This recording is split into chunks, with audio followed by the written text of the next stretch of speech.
reaching out to you, and then we have several people on the panel today. So at this point, there's, I think, 10 questions that you're going to be asked. Brian Westry will kick it off, and you are ready to go, okay? Okay. Welcome. Thanks. Kathy, nice to meet you. Brian Westry. I'm so excited that you made it to the finals, and we're looking forward to asking you some questions. We have 10 of them, so we're going to try and keep your answers to like a minute or two at the most. If you can, that'd be great, so we can stay on track. But congratulations on being here. Thank you. First question is, what do you think makes a successful real estate broker? I think a successful real estate broker is making sure that you're there for your clients, number one, and then number two, all of your employees.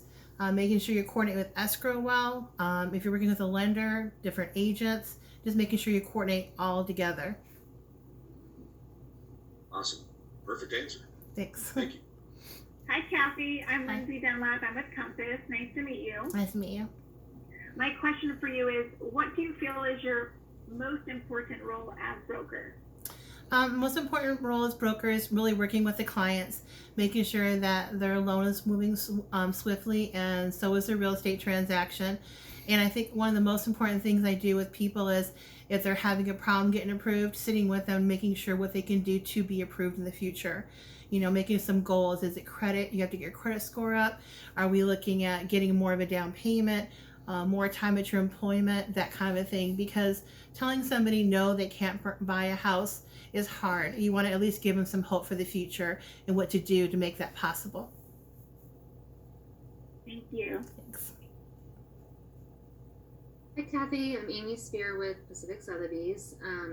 My question is, what policy or program did you initiate last year that significantly improved your agents or your company's performance?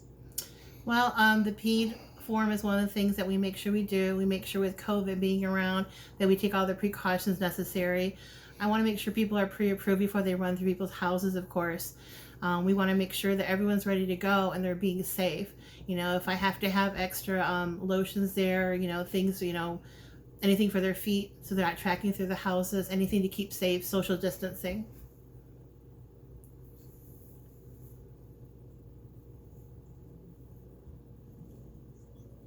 Hi, Kathy. This is Chris Anderson. How are you today? I'm good. How are you doing? Good, good. Do you like to be Kathy or Catherine? Oh, I go by Kathy. Yeah. Catherine, Okay, if I'm in good. trouble. That's funny. Well, I have the fourth question for you today. You're going to have the answer. So, what is the biggest challenge you are seeing in today's market, and how are you addressing it? I think the biggest challenge right now is lack of houses for sale, number one. And then, of course, the bidding wars that are going with it, making sure that you write the right offer for your client to get it accepted, hopefully, and doing all the paperwork ahead of time, like making sure they're approved for that specific house, make sure they're ready to go. But definitely, there's not a lot of housing right now. We're going to have to figure out either building more houses or figuring out more sellers and then moving them to other houses. But a shortage is a problem. Thank you so much. Thanks. Hey, Kathy, Jim Burns here. What course of action do you take if one of your agents tells you that there's some unethical behavior being done by the co-op agent on the other side? Well, number one, I would definitely talk to their broker to start out with if we couldn't resolve it with the agent themselves. I think sometimes they might not know what they're doing is wrong, but when it's unethical, I think they probably do. But make sure they know that it's not going to be okay. They have to change their course of action. And then definitely their broker needs to know. I would want to know as a broker if my employee was doing something they shouldn't be doing. I think disclosure is it. And if we can't resolve it, then we're going to have to go hire Department of Real Estate or somewhere else to make sure we get it resolved. I think I jumped in too quickly on number 6, so we have question number 5 now. Oh. Hi, Kathy. I'm Janine Savory with Coldwinker West. Nice to meet you here. Nice to meet you. So, as a broker, how much weight do you think should be given to the years of experience in this category for Broker of the Year? I think it's important that someone has some years of experience, but I think it's really good that they have a lot of, well, not the years, but how much depth they have. If you're doing a lot of transactions, you're going to have a lot of experience there. You know, I've been doing it, close to 22 years. So I've seen a lot out there. I've seen a lot of changes, which is good. Someone that's just first starting out, I definitely think it's it's important they have years too, not just, how much quantity they're doing. You could be a new agent and just kick it off and, do what, 30, 40 deals or more a year, but that's not going to give you all the experience somebody else has probably had over the years, because real estate changes. It goes up and down. Okay, thank you. Thanks.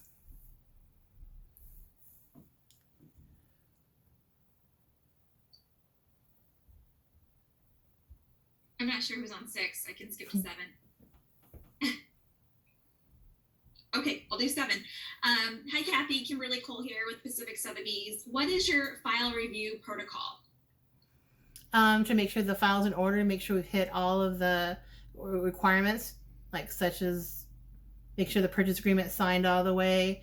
Well, the checklist I have is making sure that we have all the escrow items, make sure we have all the loan items in. Do we have an appraisal ordered, when it's supposed to come back, make sure it's under review, when loan docs go in. So I want to make sure that we're on time for everything. So we have a checklist of appraisal should be ordered by this time, appraisal should be back by this time, when the home inspection is being done, when it comes back. I want to make sure that whatever contract we have, that we're within those timelines. Thank you. Oh, thank you. Hi, Kathy. Lindsay again. Hi there. My question for you is, how do you train and support newly licensed agents? And how does that differ from the support that you provide your experienced agents? Well, the question is kind of easy, I guess. I have one agent under me right now, and it's my husband, David. And I did have him go somewhere else for the first few years because I thought it'd be best to have him trained by somebody else. And so he works with me now. He's my only one I have right now. And it's always going to be a learning thing, but I do have him taking classes. He just finished his first appraiser class, which he really liked. He's going to take 2 more, and I'm also setting him up to be a broker as well, because I want him to be equal partner with me and know as much as I know already.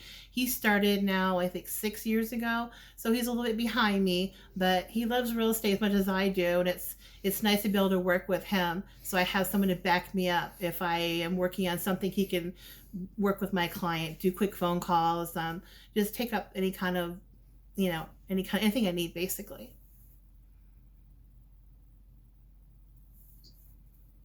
Hi, it's Jim Burns again, and I wanted to ask, what is your company's special sauce? What makes you different from your competitors? Okay, here's my spiel. That Mobile Home Loans for You is one of the companies I own. The other one's Team Edmondson Real Estate. Now, the Team Edmondson Real Estate, we do mobiles and manufactured for real estate, but we also do conventional single-family condos too. Now, I like Mobile Home Loans for You because it's an alternative to people who can't afford, a mansion, a single-family home that's going for $800,000.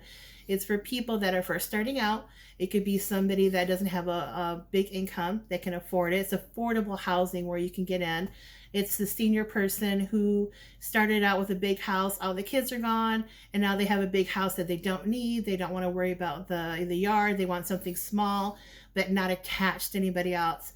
I always tell people, mobile homes versus, let's say, an apartment. You don't have anyone above you, no one to the sides of you. You don't share walls with anybody. You don't have to worry about them hearing all the conversations that you're having, really. You have a small yard. You can put a fence around it, have a doggy door to go in and out, if you have a pet. In that way you have an opportunity to either lease the land or you can own it. But it's affordable living. Everyone deserves to own the house that they live in, and that gives them the opportunity to do so. So that's why I like that. Thank you. Thanks. Hi, Kathy. It's Chris again. Hey. So, this is the last question of the day, and so what we're asking is, if you are selected as Broker of the Year, what will you do to further promotion and awareness of both our association and of this award? Well, I would do anything you asked me to do if I had to go to public appearances or anything like that, of course. But the one thing I have done for the San Diego Association of Realtors, I teach classes for you guys on mobile and manufactured home loans, chattel especially, and the difference between a mobile and a manufactured that's in leased land that's going to be in a park. I also want to make sure that it's important that people are educated, they follow the rules, that anytime I see one of your classes up, I post it on Facebook. I post it on my Facebook regular account, my personal, and my business, because I think it's important for agents to see that it's out there. And I think one of the things that you guys do is continuing education. There's seminars out there, and everything is always changing for us. We all know that, and we have to keep up on it. So definitely education, going to the seminars, helping you promote anything that you're doing. Thank you so much, and we really appreciate you coming on the Zoom call with us for the interview. And congratulations again for being a finalist. Oh, thank you so much. I appreciate it. All right, bye everybody. Bye.